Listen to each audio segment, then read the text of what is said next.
Islam is a principle. Islam is a comprehensive system. Islam is a law. You may call it a religion. I don't like to use that word. It's too restricting. When we say religion, a whole lot of things just come up in the mind from all the movies and books and things that we've read. Religion seems like kind of restriction, like a suit you might wear, like going into some place like it might be to some people virtual reality. You've heard of that, right? So like virtual reality, you can pay for, you can go somewhere and develop and have your own religion. But Islam is not like that. No, it's not like that. Islam is a law. Islam is a system. Islam is a legislation. Islam is a regulation, and therefore it has dimensions by which you can determine and identify it. Now, a Muslim is an individual who makes the profession that they belong to or they are attached to that system. Do you judge a system by the people who say that they are a part of it?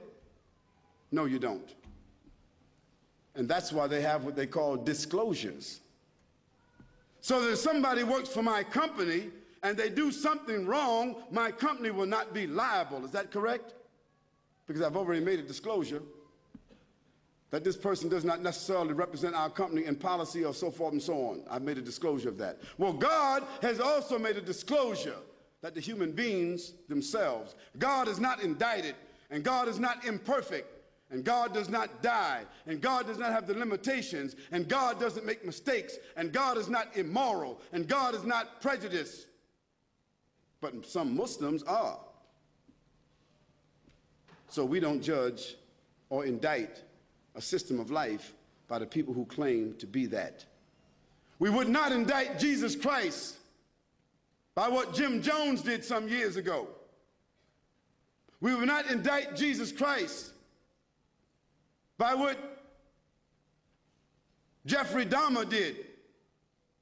We would not indict Jesus Christ by what Charles Manson did. We would not indict Jesus Christ by the Oklahoma bomber. What was his name? Timothy McVeigh. Was he a Christian fundamentalist? We would not indict him. We would not call any of those people Christian fanatics, Christian terrorists. We would not say that. The IRA in Ireland, that they are Christian fanatics. We don't say that. So how do we say Muslim fanatics, Islamic fundamentalists, Islamic terrorists? How do we indict a global faith of more than 1,500 years with a legislation, with principles, with dignity, with a record? How do we indict that entire faith and all the people who's with that faith and put them in some kind of classification and put on them an oxymoron? You know what that is, don't you? An oxymoron is a word that means just the opposite of what you're putting next to it. Islamic terrorist, Islamic fanatic.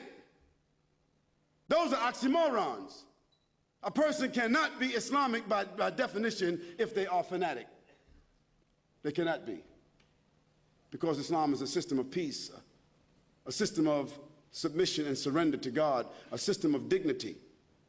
Now, if somebody who's a Muslim doesn't act that way, if a Muslim acts as a criminal way, what are they?